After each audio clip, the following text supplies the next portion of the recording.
أعوذ بالله من الشيطان الرجيم.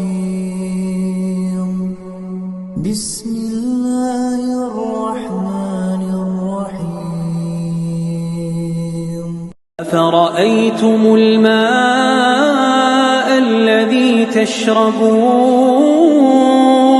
أأنتم أنزلتموه من المزن أم نحن المنزلون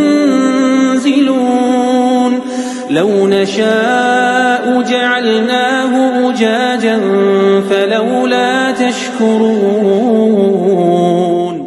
أفرأيتم النار التي تورون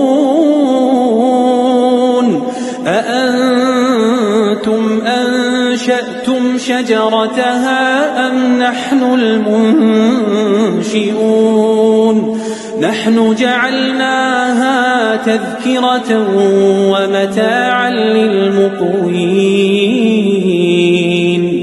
فسبح باسم ربك العظيم.